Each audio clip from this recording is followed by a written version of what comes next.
Բարև բոլորին։ Սկսենք տնայինի առաջի խնդրի քննարկումը։ Լսենք Ալիսա Ադամյանին։ Ես ընդհանուր ստացել եմ, որ 9 եռանկյուն կա։ Իսկ ո՞նց։ Նախ ամենասկզբում ես համարակարել եմ այս կետերը, որ հեշտ լինի։ 1, 2, 3, 4, 5, այսպես։ Այդ քանշյակ տակի շարքում գրել եմ առաջինը 1, 3, 5, որտեղ ոնց որ այդ 1-ից էի սկսել։ Այս Այսինքն 1, 2, երկու էս 3, 4, 5։ Առաջինով ստացել էի 5 եռանկյուն, ուրեմն առաջի կետից 2 և 4, այսինքն այդ 1, 2 և 4-ը, Այսինքն սա, հետո 1, 3, 4-ը, այսինքն սա, հետո 1, 5, 4-ը,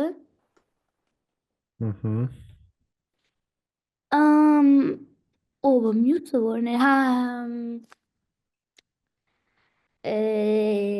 մոռացել եմ։ միգուցե 1, Հա 3, 1, 2, 1, 2, 3-ներ, հա։ 1, 2, 3, էլի գնաց։ Ես 5 հատ էի գտել, Նարի տեսնենք, նայ, որպեսզի ստուգենք, համոզվենք, որ ոչ մի բան բաց չենք թողել, բոլորը հաշվել ենք, պետք է ինչ-որ համակարգված մոտեցում ցույց տանք, չէ՞։ Այսինքն, ինչ-որ նույն հիմա սկսել ես մեկը պարունակող եռանկյուններից, բայց ես մնացած կետերից նարի պատահական չընտրենք, սենց ինչ-որ փորձենք հերթով գնանք։ Մեկից հետո նայենք աճորդ օրինակ ամենափոքրը, քանի որ համարակարել ես, փոքրերով նայենք։ 1, 2, 3-ը դրել ես, 1, 2-ով ուրիշ ինչ եռանկյուն կարանք կազմենք։ 1, 2, 5։ 1, 2, 5։ Հա ճիշտ է դեր։ Բայց ստուգենք, տեսնենք ուրիշ բան բաց թողել ես, թե չէ։ 1, 2-ով փաստորեն մենակ է դեր 3 ու 5։ Հիմա 1, 3-ով։ 1, 3-ով 2-ը արդեն գրել ենք, մնաց 1, 3, 4-ը։ Ու 1, 3, մեկ է 4-ը 1, գրել ենք։ 2 և 4-ներ երկուսով։ Հա, ճիշտ է, 1, 2, 4-ը։ Դա էլ ենք գրել։ Ուրեմն 1, 2-ով վերջացրինք, չէ՞։ 1, 2, 4, 1, 2, 3, 1, 2, 5։ Ուրեմն անցնենք 1, 3-ին։ 1, 3, իրանց հետ ինչը կարա լինի։ 3, 4 մեր։ 4-ը, 2-ը դե արդեն գրել ենք, նորից չենք գրի, չէ՞։ Այսինքն 1, 3, 4-ն էլ գրեցինք։ 1, 3-ով ուրիշ կա, թե չկա։ Հա, Որն է։ 1, 3, 4-ը։ Չէ, մենք էդ արեցինք։ Հա, 1, 3, 4-ը, հա, մենակ։ Մենակ էտեր էլ արեցինք։ Ասեն 1, 3-ով էլ բրծանք։ Հիմա 1, 4-ով նայենք, 1, 4, 5։ Դա էլ ասել ես գրել եմ, չէ՞։ Այսինքն այս ձևով փոքրից մեծ գնալով համոզվեցինք, որ հաստատ 1-ով բոլորը գրել ենք։ Ուրեմն 1-ի կողքը արդեն 1-ը կարանք մի հատ կարմիր շրջանի մեջ վերցնենք։ Վերջ, իրանով արդեն ամեն ինչ արել ենք, էլ կարանք իրան չդիտարկենք։ Հիմա արդեն 2, 3, 4-ով, չէ՞, պետք է մենակ կազմենք եռանկյունները։ Հետո 2-ով 3 եռանկյուն է ստացվել, որովհետև արդեն որտեղ ես 1-ում 2 անգամ կար, որ աղել էր։ Սա մաքրում ենք, հիմա տեսնենք 2-ով ինչ կլինի, 2 փոքրերով 2, 3, 4, հա, 2, 3, 4, 2, 2, 3, 5, 3, ըհը, և 2, 4, 5։ 2, 3-ով վերջացրինք, հիմա անցնենք 2, 4-ին, 2, 4-ով մենակ 5-ը կլինի ու վերջ։ 2, 4, 5։ Սա էլ ներկենք կարմիրով, որ ես էլ վերջացրինք։ Ու դրանից հետո երրորդ կետով մի հատ ա եղել 3, 4, 5-ը ու հետո 4-ով ու 5-ով արդեն 0, որովհետև ամեն ինչը արած էր։ Հետո այդ բոլորը գումարել եմ իրար ու ստացել եմ 9։ Ճիշտ է։ Այստեղ կարևոր էր ոնց որ բոլոր այս տիպի խնդիրներում, եթե փորձում ենք հաշվենք, քանակը ինչ որ ձևով, պետք է փորձենք համակարգված հաշվենք, որ ոչ մի բան բաց չթողենք, ոչ մի բան երկու անգամ չհաշվենք ու պատասխանը ճիշտ ստանանք, չէ՞։ Այստեղ քոլուցման մեջ փաստորեն այդ համակարգելու միտքը թվերը կետերը համարակալելներ ու փոքրից մեծ գնալը։ Ալեքսը գրել է, որ ուրիշ ձևով արել։ Հրանտն էլ է գրել, որ ուրիշ ձևով արել։ Ու Հրանտը ավելի շուտ է գրել, եկեք լսենք Հրանտը ոնց է լուծել։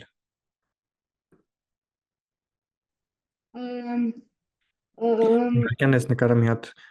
պատճենը միջացնեմ ներքև, որ այս գծագիրը չջնջենք, առանձին նորից լուծենք։ Լսում ենք Հրանտը։ Քանի որ եռանկյունը ստացվում է 3 կետից եւ ընդհանուր կա 5 կետ,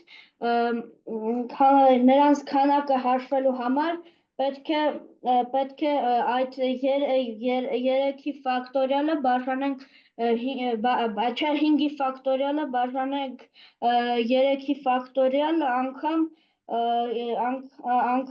5-ից հանած 3-ի ֆակտորիալ ու այդ հաշվելուց հետո պետքա վերջում հանենք 1, որովհետև մի անգամ չենք կարողանում եռանկյուն ստանալ 3 կետով։ Ճիշտ ես ասում, բայց արի այս ձևի մասին հիմա չխոսանք, ինքը մի քիչ բանաձևային մոտեցում է, հələ որ ավելի զուտ sense մաքուր տրամաբանական մոտեցումները նայենք, լավ, բայց ասած էլ լրիվ ճիշտ էր ու լավ լուծում է։ Ուղղակի հələ ոչ եմ ուզում էլի sense բանաձևերով անենք։ Դային այտենց խնդիր կար, դրա համար հետո հարցել եմ դասատուից, ոնց է լուծվում, ինքը ասել է։ Ալեքս, դու ես այս բանաձևային ձևով արել թե ուրիշ ձև։ Ես ուրիշ ձևով եմ արել, բայց երևի էլի բանաձևային է։ Սկզբում C2-ից լավ, նույն բանն է։ Այդ C-ն ուղղակի նույն ֆակտորիալներով բանաձևն է, ուղղակի առանց ֆակտորիալի, այլ անունով։ Նավարի հետ էլ չլսենք, մի հատ էլ ուրիշ լուծում, եթե ուրիշ ձևով լուծող չկա, մի հատ էլ ես ասեմ ուրիշ ձև։ Չկա ուրիշ ձև։ Նայեք, համակարգելու մի հատ ուրիշ մոտեցում կարող լինի այն, որ եռանկյունները բաժանենք երկու տեսակի, այն եռանկյունները, որ սենց դեպի վերև են, ու այն եռանկյունները, որոնք դեպի ներքև են։ Այդ ինչ է նշանակում, առաջի տիպը այն է, որ երկու կետ պետք է վերցնենք ներքևից, մի կետ վերևից, այսի դեպ Ալեքսի ասած բանաձևային լուծումն է, ուղղակի առանց բանաձևի, էլի։ Երկու կետ վերցնենք ներքևից, մի կետ վերևից, իսկ այս երկրորդ տիպի եռանկյունների դեպքում երկու կետ վերցնում ենք վերևից, մի կետ ներքևից։ Մեկ է սկզբից հաշվենք այս երկրորդ տեսակի եռանկյունների քանակը, որտեղ իրանց հաշվելը մի քիչ ավելի հեշտ է։ Եթե վերևից երկու կետ ենք վերցնում, սա մի հատ մաքրենք, սենց վերենք այս կողմ, եթե վերևից մեզ պետք է վերցնել երկու կետ, այդ անելու համար քանի հնարավոր տարբերակ ունենք։ Միակ ձև կա, չէ, վերևում հենց երկու հատ կետ է, ոչ ավելա, ոչ պակաս, այսինքն այս տեսքի եռանկյան համար հենց այս երկու կետը պետք է վերցնենք։ Իսկ ներքևից այս երկու կետը ում հետ կարանք միացնենք, այս 3 կետերից յուրաքանչյուրի հետ կարանք միացնենք։ Այսինքն այս ձևի եռանկյունների քանակը լինում է հենց 3 հատ։ Որովհետև այս ներքևի գագաթը կարող լինի ներքևի 3 կետերից յուրաքանչյուրը։ Ուրեմն սրա քանակը գրենք 3 ու անցնենք մյուս տիպի եռանկյունները հաշվելուն։ Արդեն երկու կետ վերցնում ենք ներքևից ու մի կետ վերցնում ենք վերևից։ Եթե ներքևից օրինակ վերցեցինք այս երկու կետը, իրանցով եռանկյուն կազմելու քանի ձև ունենք, երկու ձև ունենք, որտեղ կընտրենք մի հատ կամ սրա հետ, կամ սրա հետ։ Այսինքն ներքևից եթե ինչ-որ կետերի զույգ ընտրեցինք, այդ զույգով մենք երկու ձևով կարանք եռանկյուն կազմենք, ճիշտ է։ Մնաց տեսնենք, թե քանի զույգ կարանք ընտրենք ներքևից։ Առաջի զույգը կլինի սա, երկրորդ զույգը կլինի սա, երրորդ զույգը կլինի սա։ Այսինքն մի հատ առաջին երկրորդի հետ, հետո առաջինը երրորդի հետ, հետո երկրորդը երրորդի հետ։ Այդ յուրաքանչյուր դեպքում երկու ձևով եռանկյուն ենք ստանում։ Այսինքն 3 հատ ձևով կարողացանք զույգ ընտրել։ 3 ձև ստեղ, 2 ձևով կարողացանք վերևից կետ ընտրել, ու յուրաքանչյուր այս 3 հատից յուրաքանչյուրի համար այս 2 հատից յուրաքանչյուրը աշխատում է, ուրեմն ընդհանուր ձևերի քանակը լինում է 3 անգամ 2, այսինքն 6 եղանակ։ Ուրեմն ընդհանուր քանակը լինում է այս 3-ին գումարած այս 6-ը, որը 9 է։ Պարզեր ես դասակարգելու ձևն էլ, տեսակների բաժանելու։ Դե անցնենք հաջորդին։ Միքայել Հովակիմյան, ինչ հարց ունես։ Հա, ես առաջին մասը հասկացա, բայց երկրորդը իմ փոքր չէ, այդ 23-ը որտեղ ենք ստանում։ Այս բանը, հա։ Հայ, եթե ընտրեցինք ներքևից օրինակ այս 2 հատ կետը, Հա, այդ 2 հատ կետով եռանկյուն կազմելու քանի ձև ունենք մենք։ 1, 2, 2։ 2 ձև ունենք։ Այսինքն ներքևից, եթե ընտրում ենք ինչ-որ զույգ, վերևից կարանք 2 հատ ձևով ընտրենք կետ ու ստանանք եռանկյուններ։ Եթե համարակալած բաներով գրենք, որ ավելի հասկանալի լինի, թե ինչի մասին է խոսքը, 1, 2, 3, 4, 5-ն են, ասում եմ հետևելը, որ եթե վերցնում ենք 1, 3-ը ներքևից, այս զույգի հետ կարանք կպցնենք կամ 2-ը կամ 4-ը ու 2 տիպի 2 հատ եռանկյուն կստանանք։ Հետո նույն բանը կարանք անենք 1-5 զույգի հետ, կկպցնենք 2-ին ու 4-ին, մի հատ էլ 3-5 զույգի հետ, կկպցնենք 2-ին ու 4-ին։ Ստացվեց այս 6 հատ եռանկյունն է։ Լավ, շնորհակալություն։ Հասնենք հաջորդին։ Համար կլսենք Միլենային, քանի որ գրել էր առաջին ինքն էր գրել, որ ուզում է երկրորդ հասի։ Կապիկները 2 խումբ սկսեցին կոկոսով ֆուտբոլ խաղալ։ Առաջին խաղը պարտվեց առաջին խումբը և իր ունեցած բանանների կեսը տվեց երկրորդ խմբին։ Երկրորդ խաղը պարտվեց երկրորդ խումբը և իր ունեցած բանանների կեսը տվեց երկրորդ խմբին։ Երկրորդ խաղը պարտվեց երկրորդ խումբը։ Իհարկե կներես, առաջին խաղը պարտվեց առաջին խումբը իր ունեցածի կեսը տվեց երկրորդին, սենց մի հատ նկարենք, էսի որպես առաջին խաղ, այս խումբը պարտվեց կեսը տվեց երկրորդին, երկրորդ խաղում պարտվեց երկրորդ խումբը։ Երկրորդում երկրորդը պարտվեց ու իր ունեցած բանանների կեսը տվեց առաջինին, իսկ երրորդ խաղին պարտվեց առաջինը և իր ունեցած բանանների կեսը տվեց երկրորդին։ Ինչից հետո առաջին խմբի մոտ եղավ 15 բանան, իսկ երկրորդ խմբի մոտ 33, առաջին խումբը սկսվում քանի բանաններ։ Ես 2 սյունակ եմ գծել, առաջին խումբը և երկրորդ խումբը։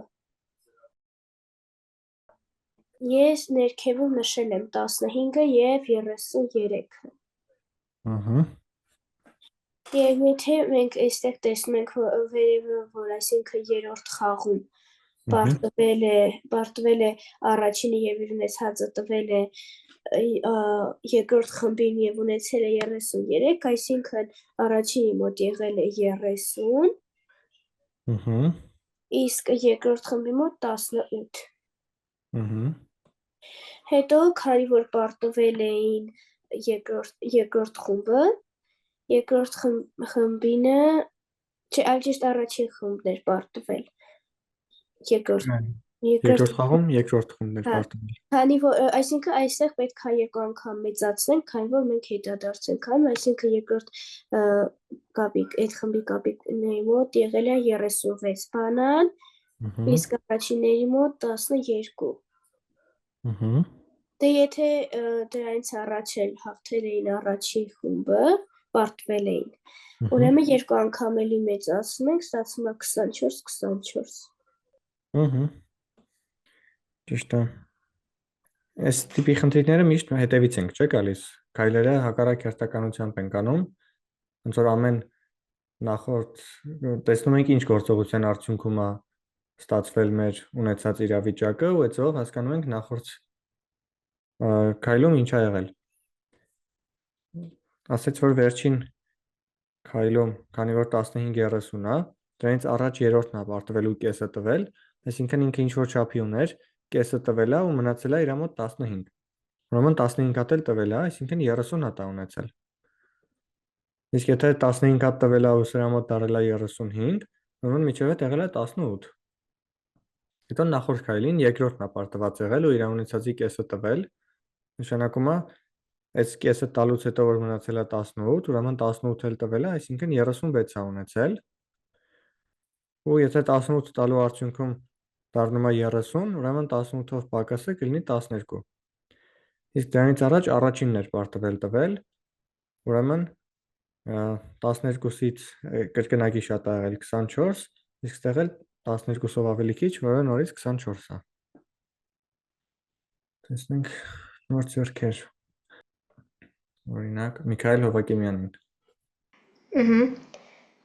Անանիկ օլիմպիադա առաջին փուլի ժամանակ լուծեց 25-ից 24 խնդիրը, իսկ երկրորդ փուլին լուծեց 2 անգամ ավելի շատ խնդիր, փաստինատոկոսային միավոր 2 անգամ ավելի քիչ էր, քան առաջին փուլի ժամանակ եւ քանի խնդիր կար օլիմպիադա երկրորդ փուլին։ Սկզբում մենք կարող ենք հաշվել ինքը որ տոկոսներ լուծել հենց առաջին փուլին։ Դրա համար մենք անում ենք 20 դրա բանաձև կա 24-ը բաժանում ենք 25-ի անգամ 100 ենք անում։ Ինչ ենք ստանում։ Ինչն էլ հավասար է 96։ Հենց երկրորդ անգամ ինքը ասում է, բայց տոկոսային միավոր 2 անգամ քիչ էր, ստացվեց 96 բաժանած 2։ Ինչն եղավ 48%։ Իսկ եթե մենք գիտենք, որ ինքը անցած անգամ լուծել է 2 անգամ ավելի շատ խնդիր, ինքն էլ լուծել է, ստացվում է 48 խնդիր։ Ու քանի որ ինքը լուծել է 48 խնդիրի 48%-ը, չէ, քանի որ ինքը երբ որ լուծեց 48%-ը, սխալացի մի վարքյան։ Իր ամբողջի 48%-ը դա 48 խնդիր է, 100%-ն է պետք է գտնենք։ Դրա համար վերցնում ենք 48 անգամ 100 բաժանած 48։ Խաչաձև բաժան պատկանում, չէ՞։ Սրանց արտադրյալը բաժանում ենք սրան։ Ու ստացվում է, որ ընդհանուր խնդիրների քանակը երկրորդ փուլում եղել է 48։ Ճիշտ է։ Ուրիշ սև լուծող կա։ Չէ, մի վարք 48 չէ, 100։ Վայ, ներողություն, ճիշտ է։ Ուրիշ սև լուծող կա։ Կարող ենք սենց պատկերացնենք, եթե լուծած խնդիրների քանակը 2 անգամ շատացել է, ու դրանով հանդերձ իր տոկոսային լուծածը 2 անգամ քչացել է, ուրեմն խնդիրների քանակը 2 անգամ շատացել է։ Այսինքն ոնց որ քանակը 2 անգամ շատ է, բայց ամբողջի 2 անգամ ավելի քիչ մասն է, ուրեմն խնդիրները 4 անգամ ավելի շատ են, չէ՞։ Կարող ենք գծագրով էլ միած sense մասերով պատկերացնենք։ 25 հատից 24 հատը այսքան է լուծել էր ինքը, հաջորդ փուլին լուծել է դրանից 2 անգամ շատ, բայց տոկոսային առումով 2 անգամ քիչ է ստացվում, այդ նշանակում է, որ խնդիրների քանակն էլ եւս 2 անգամ շատ է։ Ոնց որ սրա այսի որ պատկերացնենք բացում պատկեցինք 2-ով, եթե sense լիներ, տոկոսային քանակը չէր փոխվի, չէ՞։ Բայց քանի որ տոկոսային քանակն էլ 2 անգամ քչանում է, նշանակում է հələ 2 մաս էլ այդ կողքից խնդիրներից դրած է։ Այդ նշանակում է, որ 2 անգամ շատացավ, էլի։ 25-ից 4 անգամ շատացավ, դարձավ 100 խնդիր։ Ազեր։ Անցնենք 4-ին։ Տիգրան Ասոյան, կասես։ Գործ խնդիր, մեծ ուղղանկյունից ABCD ուղղանկյունը կտրելուց հետո նրա պարագիծը մեծացավ 6-ով, իր մակերեսը փոքրացավ 6-ով, ինչի է հավասար AB-ն։ Մեծ ուղղանկյունը կտրելուց հետո ստացանք, որ AD-ն գումարած BC-ն հավասար է 6, Ինչու՞։ Այսինքն AD-ն հավասար է 3, իսկ Չէ, բայց B-ին ինչու է դրանց գումարը հավասար 6-ի։ Որովհետև AD-ն 3 էր, իսկ B-ին նույնպես 3 և 3-ը գումարում ենք 3-ի, ստանում ենք 6։ Իսկ կարող է հակառակներ, պետք է սկզբից հասկանանք գումարը 6 է, հետո նոր հասկանանք, որ յուրաքանչյուրը 3 է։ Արի տեսնենք, թե ABCD մեծ ուղղանկյունից, որ կտրում հանում ենք ABCD ուղղանկյունը, իր պարագիծը ոնց է փոխվում։ Պարագիծը ցանկացած պատկերի դեպքում իր եզրագծի երկարությունն է, չէ՞։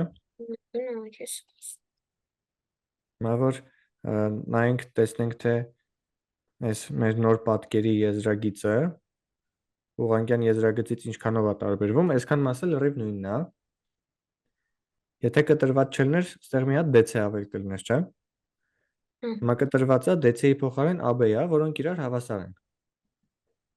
Փաստորեն կտրելու արդյունքում այս AB-ն լրացնում է DC-ի տեղը, ստացվում է ամբողջ ուղղանկյունը գումարած AD գումարած BC։ Ուրեմն գրենք P նոր պատկերի պարագիծը հավասար է P ուղղանկյուն, մեծ ուղղանկյուն գումարած AD գումարած BC։ Ու հայտնի է, որ մեծացել է 6-ով։ Այդ նշանակում է, որ ինքը P ուղղանկյուն գումարած 6 է։ Այսինքն AD գումարած BC-ն հավասար է 6։ Իսկ քանի որ AD-ն ու BC-ն հավասար են իրար, ուրեմն AD-ն հավասար է BC, հավասար է 6-ը բաժանած 2, հավասար է 3։ Իսկ շարունակությունը։ Եթե այդ փոքր ուղղանկյան մակերեսը պետք է լինի 6 և մենք ունենք մի կողմը, ընդամենը մի կողմը և դա 3 է,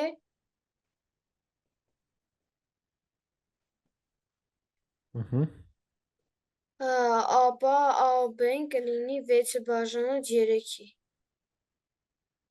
հավասար է 2։ 2 սանտիմետր։ Ճիշտ է և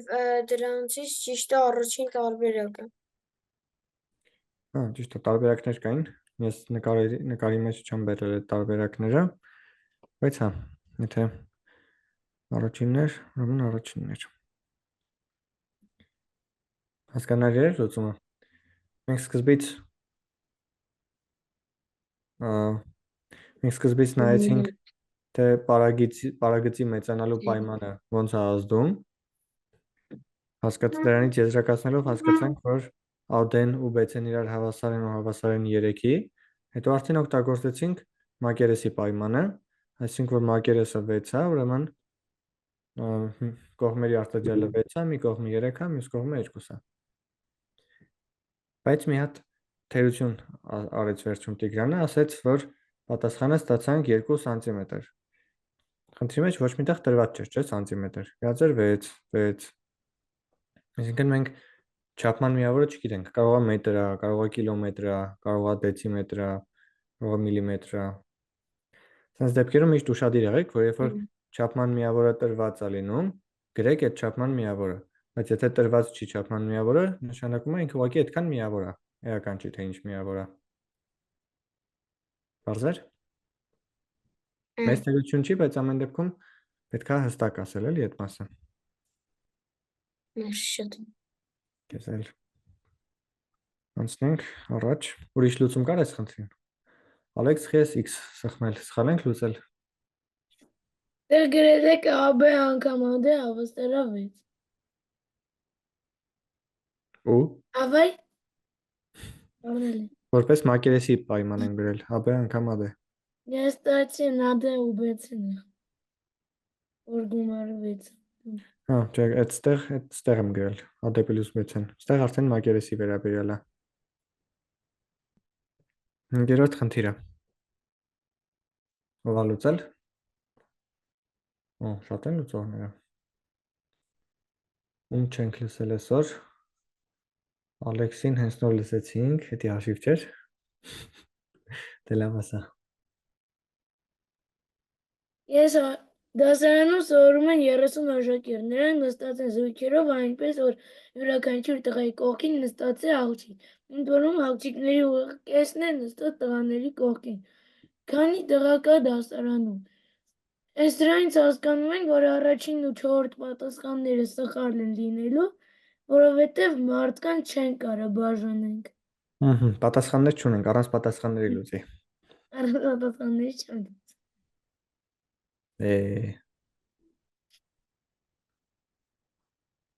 Իսկ ով կարա առանց պատասխանները Ձեր պատասխանների հետ կապված բացառման սկզբունք անելով լուծել է, որ այս պատասխանը չի կարելի լինի, այնի չի կարելի լինի, տենց հեշտ է լուծվում, բայց կարելի է նաև առանց այդ պատասխանների լուծել։ Եկեք, դեպքում լսենք Սյունեին։ Ես մտածել եմ, եթե աղջիկների ուղիղ կեսը բոլոր տղաների հետ նստում, տենց գրել եմ երկու հատ հատված եմ նկարել։ Սա տղաներ։ Այդ նույն չափի էլ աղջիկներ եմ նկարել։ Բայց որ գիտենք կեսն աղջիկների հետ, մի հատ էլ եմ տենց նկարել։ Հետո դե միասին արդեն 30 աշակերտը։ Բաժանել եմ 3-ի։ Ու ստացել եմ, որ 10 տղա։ Ճիշտ է։ Իսկն տրամաբանական քայլը այն էր, որ եթե տղաներին մի մաս պատկերենք, աղջիկները, որ սենց տղաների կողքը զույգերով նստեն, այսքան մասը կարանք զույգերի բաժանենք, ու քանի որ աղջիկների կեսն է տղաների կողքը նստած, նշանակում է նույնքան քանակով էլ աղջիկ նստած են իրար կողք, մեկը մյուսի կողքը։ Աստորեն ստեղ յուրաքանչյուր մասը 10 է, ուրեմն քանի նստարան կա դասարանում։ Ինչ? Քանի նստարան կա դասարանում այդ դեպքում։ Եթե նստարանները երկու տեղանոց են լինում, 10-ին գումարած 5, Ոնց է որ խնդիրը լուծելուց չէի հարցրել, արդյոք նստարանները երկու տեղանոց են։ Բայց հիմա որ հարցրի, հարցրիր։ Դե կարան երկու տեղանոց էլ չլինեն, բայց դե որ ասում է տղա ու աղջիկ են իրար կողք նստում։ Քանի որ ասում են նրանք նստած են զույգերով։ Հա։ Ուրեմն այդքան է, բայց նստարանների քանակ հաշվելու համար ընդհանրապես այս 10-ը հաշվել պետք չէ, ուղղակի 30 աշակերտ է, ուրեմն 15 նստարան կա։ 15 նստարան չէ, 15 սեղան, յուրաքանչյուրի մոտ 2 նստարան։ Եթե չի ավելանում։ Իսկ քանի նստարան կա, որոնց մոտ մենակ աղջիկներ են նստած։ 5։ Այս 10-ի կեսը, չէ՞, որտեղ 10 աղջկան, էլի սենց բաժանում ենք զույգերի իրար կողք նստում են, ստացվում է 5 նստարան, ու 10 նստարան էլ այնպեսին են, որ տղա աղջիկ են նստած իրար կողք։ Ալեքս, ասա, ինչ հարցում ես։ Ես ում հասկանում, եթե պատասխանների տրված է, ինչի պետք չի հեշտ լուծել, պետք է դժվար։ Տրված չի։ Ջնջել է։ Հա, ջնջել եմ արդեն տրված չի, բայց մեզ տրված է։ Տնայնում տրված է։ Դե տնայնում հերձևով կլուծես։ Բայց տնայինների ստուգումը ոչ թե դասարանում լուծել։ Արտադիր չէ տնայինների ստուգումը լուծենք նենց ձևերով, ոնց լուծել եք տանը։ Կարանք ուրիշ ձևերով լուծենք։ Ամեն դեպքում այս ձևը ավելի օգտակար է, էլի հասկանալու համար, որտեղ կարող է պատասխանները նենց տրված լինեին, որ տենց բացառելը այդքան էլ հեշտ չլիներ, էլի ավելի դժվար լիներ, քան թե այս ձևով անելը։ Ալիսա Ադամյան, ուրիշ ոնց ես լուծել, պատասխանները բացառելով, չէ, հուսով եմ։ Այս առանց պատասխաններին նայելու եմ արել։ Ուրեմն ես X-ով եմ իրականում արել։ Դե լավ, X-ը մոտավոր այս նույն բանը չի լինելու, այսինքն այստեղ գրում ես X տղա, 2X աղջիկ, չէ՞։ X-ը 10 է ստացել։ Հա, առանց։ Հա։ Այսինքն մասի փոխարեն X ես գրել։ Հա։ Իսկ Լևոն Հարությունյան, չէ, Լևոն չէ, Միքայել Հարությունյան քո ուրիշ ձևը ոնց է, դու ես մասի փոխարեն x գրել։ Եկեք էդի համարենք մոտավոր նույն ձևը, այսինքն լուծման գաղափարը նույնն է, գրելա ձևը ուրիշ է։ Էդի համարենք, որ նույն ձևն է։ Անցնենք Տնայինի վերջի խնդիրներ, չէ՞ սա։ Միքայելը, Անին, Արշակը միաժամանակ սկսեցին մրցել։ Կալիկյան Դավիթին լսել ենք։ Չենք լսել, չէ՞։ Ես ստացել եմ 20, նախ գծել եմ, եթե Անին հասներ մինչև վերջ, մի մաս եմ գծել, այսինքն ամբողջությամբ անցելա, Արշակ Մի հատ էլ կասես ինչը մի մաս գծեմ։ Անի Հարի գլխին խնդիրը մի կարդանք մաս, նոր էլի։ Ուրեմն Միքայելը, Անին, Արշակը միաժամանակ սկսեցին մրցել 100 մետր ունեցող ուղիղ վազքուղիով։ Երբ Անին տեղ հասավ, Արշակը նրանից 10 մետր հետ էր։ Այսինքն երբ Անին հասավ վերջնակետին, 100 մետրին, Արշակը ուրեմն 90-ի վրա, ՀՐՇ 90 մետրին էր հասել։ Իսկ երբ Արշակը հասավ տեղ, այսինքն Անին արդեն գնացել է եսիմուրա հասել, Արշակը հասավ տեղ, Միքայելը էլի 90, Միքոն հասել էր 90-ին։ Ու հարցնում է, թե ուր էր հասել Միքայելը, ինչքան էր հետ Միքայելը Անից, երբ Անին հասավ տեղ։ Այսինքն այս գծագրի մեջ Միքայելի տեղը պետք է պարզենք։ Դու ասում ես, որ 80-ն է, հա, եղել։ Վստահ ես։ Աստորեն ուզում ես ասես, որ այ կան տարբեր արագություններով, լարի տեսնենք կարան արդյոք տարբեր արագություններով գնան, թե միգուցե հաստատ տարբեր արագություններով են գնում, թե միգուցե հաստատ նույն արագությամբ են գնում։ Եթե քո ասածը ճիշտ լիներ, այսինքն այստեղ Միքայելը լիներ 80-ի վրա, Արշակը 90-ի, Անին 100-ի, ու Արշակը գնար հասներ 100-ին, Միքայելը գար հասներ 90-ին, այդ կնշանակեր, որ նույնքան ժամանակում երկուսն էլ 10-ական մետր առաջ գնացին, չէ՞, Միքայելն էլ Արշակն էլ։ Այսինքն քո ասած դեպքում Միքայելի ու Արշակի արագությունները հաստատ պետքա նույնը լինեն։ Բայց եթե իրանց արագությունները նույնը լինեին, ի սկզբանե իրանք բոլորով նույն տեղից միաժամանակ են, չէ՞, սկսել։ Եթե իրանք նույն արագությամբ վազեին, այդ դեպքում ոնց պետք է Արշակը Միքայելից 10 մետր առաջ ընկներ։ Չի լինի, չէ՞, տենց։ Այսինքն չկպավ։ Ուրեմն այս ձևով ստուգեցինք, որ պատասխանը սխալ է, բայց հələ ոչ չենք լուծել խնդիրը։ Ճիշտ է։ Իսկ ով կլուծի։ Տիգրան Ասոյան, ասա։ Քանի որ Միքայելն ու Անին Արշակը միաժամանակ սկսեցին մրցել 100 մետր երկարություն ունեցող ուղիղ վազքուղով, երբ Անին տեղ հասավ, Արշակը նրանից 10 մետր էր հետ, իսկ երբ Արշակը տեղ հասավ, Միքայելը նրանից 10 մետր էր հետ։ Քանի մետր էր Միքայելը հետ Անիից, երբ Անին տեղ հասավ։ Ես այսպես եմ լուծել, որ երբ Անին հասել էր տեղ, Արշակը դեռ 90 մետրի վրա էր, իսկ Միքայելը 80-ի վրա, 80-ի վրա, և Այդ նոր քննարկեցինք, ստացանք, որ սխալ է։ 80 Հենց նոր այդ էինք քննարկում, որ եթե այստեղ 80-ին վրա լիներ ինքը, կստացվեր, որ հաջորդ ժամանակում, երբ որ Արշակը հասել է տեղ, անցել է ինքը 10 մետր, Միքայելն էլ է, չէ՞, անցել 10 մետր, որ հասել է 90-ին։ Այսինքն, եթե տենց լիներ, կստացվեր, որ նույնքան ժամանակում Արշակն էլ, Միքայելն էլ անցել են 10-ական մետր։ Դեպքում կստացվեր Արշակի ու Միքայելի արագությունները իրար հավասար են։ Բայց եթե իրանց արագությունները իրար հավասար են, կարար արդյոք վազելուց Արշակը Միքայելից առաջ ընկներ։ Չէր կարա, չէ՞։ Այսինքն 80-ը չի պատասխանը, բայց հələ միջև լուծելը եկեք հասկանանք 80-ից ոնց որ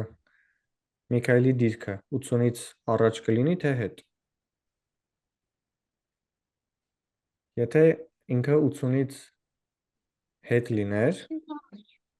Ինձ առաջ։ Եթե ինքը 80-ից հետ լիներ, նշանակում է արշակը, որ այս 10 մետր անցներ, ինքը 10 մետրից պետք է որ ավելի քիչ անցներ, չէ՞, Միքայելը, ու չէր հասնի 90 մետրին, որտեղ տեսեք, արշակը Միքայելից ավելի արագ է վազում, նշանակում է արշակը, երբ որ այս 10 մետր անցնում է վերջին, Միքայելը 10 մետրից ավելի քիչ է հասցնելու անցնի, բայց այնքան պետք է հասցնի անցնի, որ հասնի 90 մետրին, այսինքն կարանք ասենք հաստատ հարցականը այս մեծ է 80-ից, բայց թե ինչքանով է մեծ, հələ պետք է պարզենք։ Իսկ այդ պարզելու համար կլսենք Արամենին։ Եթե խոսի Արամեն։ Չէ, ես խնդիրը նույն ձև էի ստացել։ Էլի 80 է ստացել։ Հալ ճիշտ 20 էլի։ Դե լավ, այդ դեպքում լսենք Միքայել Հարությունյանին։ Եթե իհարկե խոսի Միքայել Հարությունյանը։ Եթե մենք տեսանք, որ ինքը չի կարող 80-ից հետ լինել, այսինքն ինքը չի կարող նաև 90-ից էլ առաջ լինել։ Ճիշտ է։ Եղավ, Միքայելը կգտնվի 80-ից մինչև 90 մետրի ինչ-որ դիրքում։ Ճիշտ է։ Ես մտածում եմ, եթե արշակը իրենից արագ է վազում, այսինքն պետք է Միքայելը ինչ-որ քիչ տարածք անցնի, որ հասցնի, մինչև արշակը հասնի տեղ, ինքը 90 հասնի։ Միքայելը ինչ-որ քիչ տարածք անցնի, որ ինքը բարի, հետո։ Էս եղավ, որ հասկանում ենք, որ 5-ից պակաս չի կարող տենց բան լինել, որտեվ չի հասցնի։ Հիմա տենց բոլոր հնարավոր թվերը փորձելու ես։ 5, 4։ Ես մտածում եմ հենց 5-ն է։ Օ։ Իսկ խի։ Ուղղակի որ 10-ի մեջտեղերն է, հա։ Չէ, դե որ եթե ավելի արագ լիներ, հաստատ Միքայելը այդքան դանդաղ չէր վազի, որ չհասցներ մի քանի մետր գնար։ Նայած Միքայելը դու ես թե չէ։ Չէ։ Եթե դու լինեիր, դու առաջի տեղ կլիներիր, չէ։ Հա։ Ամել դու Լևոնն ես այսօր։ Դե լավ, լսենք օրիգինալ Միքայելին, այսինքն Հովակիմյան Միքայելին։ Սկզբում մենք կարող ենք մտածել ասենց, որ հաշվենք իսկ որ մասն է անցել արշակը եւ անին հասավ տեղ։ Հետո եղավ, որ ինքը անցել է 90 բաժանած 100 մասը, то есть 9/10 մասը, եւ անին հասավ տեղ։ Դրանք ոնց է գրենք։ Անին հասավ արշակը 9/10։ 9/10։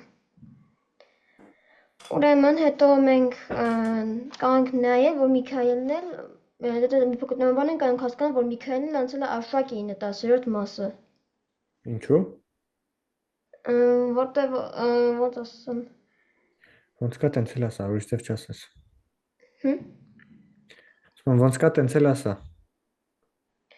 Ոնց որ կնի որ արշականի 9/10 անցել, եւ Միքայելը իր 9/10 անցել։ Երբ էր, բայց 9/10 անցել, տենց ինֆորմացիա չունենք մենք։ Մենք դե հասկացանք, որտեվ արշակը, երբ որ հասավ այդտեղ, մենք հասել 9/10, որտեվ 90 բաժանած։ Այդ ուրիշ բան։ Իրականում այս նախադասության փոխարեն պետք է ասեիր, որ երկրորդ իրավիճակին նայենք, երբ արշակը հասավ տեղ, արշակ հասավ տեղ, Միքայելը անցել էր 9/10։ Հիմա նայենք արդեն առաջի դեպքին, երբ արշակը անցել էր 90 մետր, Միքայելը ինչքանն էր անցել։ Դե տենց է ստացվի, որ Միքայելը ժամանակ անցել էր 9/10 անգամ 9/10, որտեվ 9/10-ի կոպիտ ասած 9/10-ի 9/10 մասը։ Ճիշտ է, բայց արի ավելի հեշտ ձևով մեկնաբանենք, ուղիղ համեմատականություն կազմենք։ Արշակը երբ անցավ 100 մետր, Միքայելը անցավ 90 մետր, ճիշտ է։ Հիմա այդ երկրորդ պայմանները ուղղակի գրեցինք այս տեսքով։ Հիմա մեր հարցը հետևյալն է. երբ արշակը անցել էր 90 մետր, քանի մետր էր անցել Միքայելը։ Արշակ 90, Միքայել հարցական։ Արդեն ուղիղ համեմատականությունը կկազմենք։ Այդ քո ասած 9/10-ը, էս էր, չէ՞։ Էս ալջեշտ սրանց հարաբերություններ 9 բաժանած 10, ասում ես, որ նույնքան պետք է լինի սրանց հարաբերությունը։ Այդ հենց ուղիղ համեմատականության իմաստն է։ Կամ կանենք խաչաձև բազմապատկում անենք, էլի նույն բանը կլինի։ Կամ լավ քո ասածով գրենք, որ բան չանենք։ 90/100-ը, այսինքն այս դեպքում Միքայելը արշակի անցածի 90/100 մասն անցել, ուրեմն այս դեպքում էլ պետք է անցած լինի էլի 90/100 մասը, որը փաստորեն հարցական 90-րդն է։ Դե այդ գտնելու համար Երկեն կներես, Միքայել, չաթում անիմաստ նամակներ մի գրեք, թե չէ չաթը ընդհանրապես կփակեմ։ Մասնավորապես Արամե, հա։ Եղավ Արամե։ Սա կազմելուց հետո արդեն խաչաձև բազմապատկումը կարանք անենք, չէ՞։ Հա, որով եղավ եկեն, հա, եղավ 90 անգամ 90 բաժանած 100։ Այդ զրոները կամ եկան կնչոտենք, եղավ 80, չէ, 81 չէ, եղավ, հա, 81 եղավ։ Որտեղ այս 0-ն է 0-ի հետ, այս 0-ն է 0-ի հետ, եղավ 81։ Մենք պատասխանը եղավ 81։ Մենք ստացանք, որ երբ որ հասավ այդ արշակը, Միքայել անցել է 91 մետր, իսկ եթե ուզում ենք գտնենք անիով, ուղղակի 100-ից հանում ենք 81։ Բայց արի հարցը կարդանք ու մի հատ ճիշտ հարցին պատասխանենք։ Հա։ Քանի մետր էր Միքայելը անիից հետ, երբ անին հասավ տեղ։ Դա մենք պետք է նայենք առաջին դեպքին։ Եթե մենք գիտենք, երբ որ անին տեղացավ Միքայելը 81 մետրի վրա էր, ու ստացվում է, որ Միքայելը անից հետ էր 19 մետրով։ Ճիշտ է։ Դա։ Ուրիշ ձև լուծող կա։ Իսկ հասկացաք լուծումը այս։ Ովքեր որ սխալ էին արել, մի հատ ուղղեք ձեր մոտ ճիշտը գրեք։ Մենք էլ այդ ընթացքում տեսնենք Սյունեն ուրիշ ոնց է լուծել։ Ես ոնց որ 90-ը ժամանակամիջոց եմ դարձրել, ոնց որ Իսկ մետրից ժամանակ ոնց է սարքում, ես չգիտեմ այդ ձևերը։ մտածել եմ տենց, որ գտել եմ, երբ որ ոնց է երկրորդի անունը։ Արշակի։ Հա, արշակը պատկերացրել եմ, որ ամեն ինչ որ միավոր ժամանակում մի մետր անցնում։ Հետո էլ 100-ը բաժանել եմ 90-ի, ու տենց ստացել եմ, որ անին էլ միավոր ժամանակում ուրիշ մետր անցնում, մեկ անցնում 1 մետր, մյուսն էլ անցնում 1/1/9։ Իսկ կարող է ուրիշ ձև չի, նույն բանն է, ուղղակի դու 100-ն ես բաժանել 90-ի, Միքայելը 90-ն էր բաժանել 100-ի։ Հետո էլ Միքայելի բանը հաշվելու համար ստացել եմ 9/10-ը, դից հաշվել եմ։ Նույն պատասխանն ես, չէ՞ ստացել։ Հա, իրականում ձևը շատ նման է, ուղղակի Միքայելի ասած տրամաբանությունը, որ ասում էր 9/10, այդ 9/10-ը ցույց է տալիս, թե քանի անգամ է Միքայելը արշակից ավելի դանդաղ, չէ՞, կամ արագ, ոնց կլինի ավելի ճիշտ ասելը։ 9/10 անգամ ավելի արագ է, այդ մեկից փոքր թիվ է, էլի։ Այսինքն ինքը ավելի դանդաղ է իրականում։ Հիմա դու ասում ես, թե քանի անգամ է արշակը Միքայելից արագ, այդ 19-րդն է։ Ոնց որ սրա հակադարձ կոտորակը, էլի, եթե սա այսքան անգամ արագ է։ Չէ, ես այդ 1/9-ը ասում էի, որ այդքան մետր միավոր ժամանակում անին անցնում։ Մի մետր անցնում արշակը ու 9/10 մետրը անցնում է Միքայելը։ Հա, հա։ Այսինքն հա մեկից սխալ մեկնաբանեցի, արշակի արագությունը վերցրել ես որպես 1 միավոր վայրկյանում, ուրեմն անի արագությունը 19-րդ անգամ մեծ է, Միքայելի արագությունը դրա 9/10 մասն է, ուրեմն անի արագությունը Միքայելից սրանց հարաբերությունն է, չէ՞, հաշվել երևի։ Ստացել ես 181-րդ։ Եթե անին Միքայելից 181-րդ անգամ արագ է, ուրեմն անին երբ որ անցավ 100, Միքայելը կանցնի 81։ Սրա ճիշտ։ Ուրիշ ձև կա։ Եթե չկա, տնայինը քանի որ այսքանն էր, ձայնագրությունը անջատեմ։